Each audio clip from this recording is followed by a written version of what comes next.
ত্রয়োদশ পরিচ্ছেদ। সাধনার প্রয়োজন, গুরুবাক্যে বিশ্বাস, ব্যাসের বিশ্বাস। শ্রীরামকৃষ্ণদেব বলছেন, সাধনার বড় দরকার, তবে হবে না কেন? ঠিক বিশ্বাস যদি হয় তাহলে আর বেশি খাটতে হয় না গো। গুরুবাক্যে বিশ্বাস। ব্যাসদেব যমুনা পার হবেন, গোপীরা এসে উপস্থিত। গোপীরাও পার হবে, কিন্তু খেয়া মিলছে না। গোপীরা বললে, ঠাকুর এখন কি হবে? ব্যাসদেব বললেন, আচ্ছা তোদের পার করে দিচ্ছি, কিন্তু আমার বড় খিদে পেয়েছে, কিছু আছে? গোপীদের কাছে দুধ, ক্ষীর, নবনী অনেক ছিল, সমস্ত ভক্ষণ করলেন। গোপীরা বললে, ঠাকুর পারের কি হলো? ব্যাসদেব তখন তীরে গিয়ে দাঁড়ালেন, বললেন, হে যমুনে, যদি আজ কিছু খেয়ে না থাকি তোমার জল দুভাগ হয়ে যাবে, আর আমরা সব সেই পথ দিয়ে পার হয়ে যাব। বলতে না বলতেই জল দুধারে সরে গেল। গোপীরা অবাক, ভাবতে লাগলো, উনি এই মাত্র এত খেলেন, আবার বলছেন আমি যদি কিছু না খেয়ে থাকি। এই বিশ্বাস, দৃঢ় বিশ্বাস। আমি না, আমার মধ্যে নারায়ণ, তিনি খেয়েছেন। শঙ্করাচার্য এদিকে ব্রহ্মজ্ঞানী, আবার প্রথম প্রথম ভেদ বুদ্ধি ছিল, তেমন বিশ্বাস ছিল না। চণ্ডাল মাংসের ভার লয়ে আসছে, উনি গঙ্গা স্নান করে উঠেছেন। চণ্ডালের গায়ে গা লেগে গেছে, বলে উঠলেন, এই তুই আমায় ছুলি? চণ্ডাল বললে, ঠাকুর তুমিও আমায় ছোঁও নাই, আমিও তোমায় ছুঁই নাই। যিনি শুদ্ধ আত্মা তিনি শরীর নন, পঞ্চভূত নন, চতুর্বিংশতি তত্ত্ব নন। তখন শঙ্করের জ্ঞান হয়ে গেল গো। জড়ভরত রাজা বহুগণের পালকি বইতে বইতে যখন আত্মজ্ঞানের কথা বলতে লাগলো, রাজা পালকি থেকে নিচে এসে বললে, তুমি কে গা? জড়ভরত বললে, আমি নেতি নেতি শুদ্ধ আত্মা। একেবারে ঠিক বিশ্বাস, আমি শুদ্ধ আত্মা। ঠাকুর শ্রীরামকৃষ্ণ ও যোগতত্ত্ব, জ্ঞান যোগ ও ভক্তি যোগ।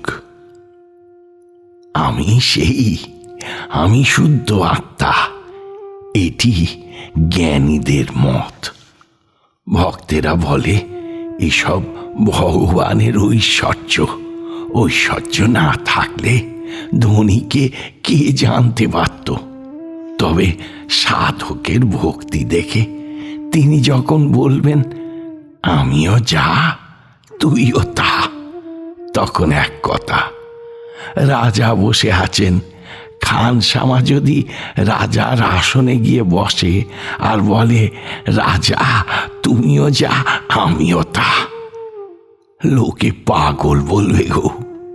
তবে খানসামার সেবাতে তুষ্ট হয়ে রাজা একদিন বললেন, ওরে তুই আমার কাছে বস, ওতে দোষ নাই, তুইও যা আমিও তা। তখন যদি সে গিয়ে বসে তাতে দোষ হয় না। সামান্য জীবেরা যদি বলে আমি সেই, সেটা ভালো না। জলেরই তরঙ্গ, তরঙ্গের কি জল হয় গা? কথাটা এই, মন স্থির না হলে যোগ হয় না। যে পথেই যাও, মন যোগীর বশ। যোগী মনের বশ নয়। মন স্থির হলে বায়ু স্থির হয়, কুম্ভক হয়। এই কুম্ভক ভক্তি যোগেতেও হয়। ভক্তিতে বায়ু স্থির হয়ে যায়। নিতাই আমার মাতা হাতি, নিতাই আমার মাতা হাতি, এই বলতে বলতে যখন ভাব হয়ে যায়, সব কথাগুলো বলতে পারেনি, কেবল হাতি হাতি, তারপর শুধু হা। ভাবে বায়ু স্থির হয়, কুম্ভক হয়। একজন ঝাঁট দিচ্ছে। একজন লোক এসে বললে, ওগো অমুক নেই, মারা গেছে। যে ঝাঁট দিচ্ছে তার যদি আপনার লোক না হয়, সে ঝাঁট দিতে থাকে আর মাঝে মাঝে বলে, আহা তাই তো গা, লোকটা মারা গেল, বেশ ছিল। এদিকে ঝাঁটাও চলছে। আর যদি আপনার লোক হয়, তাহলে ঝাঁটা হাত থেকে পড়ে যায় আর হ্যাঁ বলে বসে পড়ে। তখন বায়ু স্থির হয়ে গেছে, কোনো কাজ বা চিনতে করতে পারছে না। মেয়েদের ভিতর দেখো নাই, যদি কেউ অবাক হয়ে একটা জিনিস দেখে বা একটা কথা শুনে, তখন অন্য মেয়েরা বলে, তোর ভাব লেগেছে নাকি লো? এখানেও বায়ু স্থির হয়েছে, তাই অবাক হাঁ করে থাকে। জ্ঞানীর লক্ষণ সাধন সিদ্ধ ও নিত্য সিদ্ধ। সোহম সোহম করলেই হয়নি গো, জ্ঞানীর লক্ষণ আছে। লরেনের চোখ সমুখ ঠেলা, এরও কপাল ও চোখের লক্ষণ ভালো। আর সব্বাইয়ের এক অবস্থা নয়। জীব 4 প্রকার বলেছে, বদ্ধ জীব, মুমুক্ষু জীব, মুক্ত জীব, নিত্য জীব। সকলকেই যে সাধন করতে হয় তাও নয়। নিত্য সিদ্ধ আর সাধন সিদ্ধ। কেউ অনেক সাধন করে ঈশ্বরকে পায়, কেউ জন্ম অবধি সিদ্ধ। যেমন প্রহ্লাদ।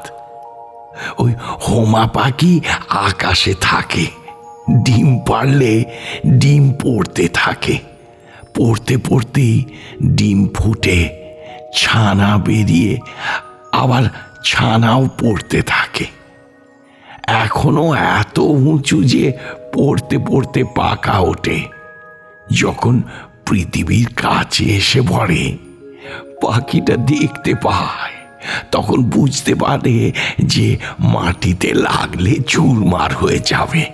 তখন একেবারে মার দিকে চোঁচা দৌড় দিয়ে উড়ে যায়। কোথায় মা, কোথায় মা? প্রহ্লাদাদি নিত্য সিদ্ধের সাধন ভজন পরে। সাধনের আগে ঈশ্বর লাভ। যেমন লাউ কুমড়োর আগে ফল, তারপরে ফুল। ওগো ও রাখালের বাপ, নিজ বংশেও যদি নিত্য সিদ্ধ জন্মায়, সে তাই হয়, আর কিছু হয়নি। ছোলা 20 ঠাকুরে পড়লে ছোলা গাছই হয়। শক্তি বিশেষ ও বিদ্যাসাগর শুধু পাণ্ডিত্য। তিনি কারুকে বেশি শক্তি, কারুকে কম শক্তি দিয়েছেন। কোনোখানে একটা প্রদীপ জ্বলছে, কোনোখানে একটা মশাল জ্বলছে। বিদ্যাসাগরের এক কথায় তাকে চিনেছি। কত দূর বুদ্ধির দৌড়।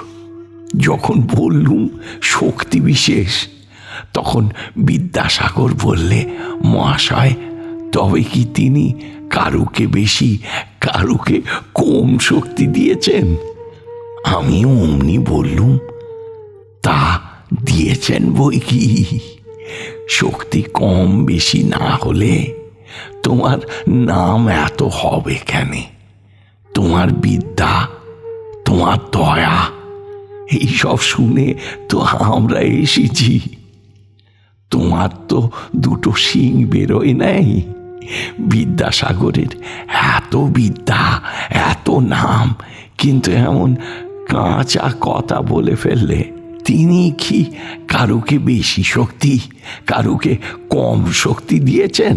কি জানো, জালে প্রথম প্রথম বড় বড় মাছ পড়ে, রুই, কাতলা, আর তারপর জেলেরা পাঁকটা পা দিয়ে ঘেঁটে দেয়। তখন চুনোপুটি, পাঁকাল এইসব মাছ বেরোয়। একটু দেখতে দেখতে ধরা পড়ে।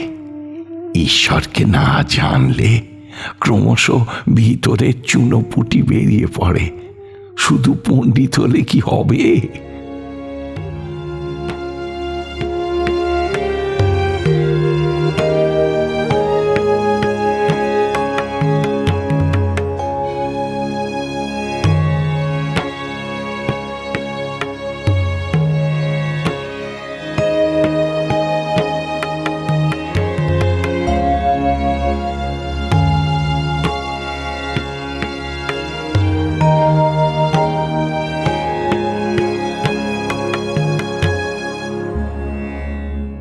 ঠাকুর ও মায়ের চরণে আপনাদের সবার মঙ্গল কামনা করি।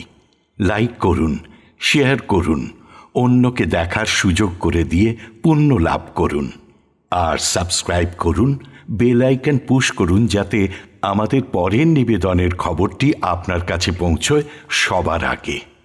অমৃত কথন এই অনুষ্ঠানের আঙিনা থেকে আপনাদের সবার সুখ, শান্তি, সমৃদ্ধি কামনা করে বলি হরি ওম রামকৃষ্ণ।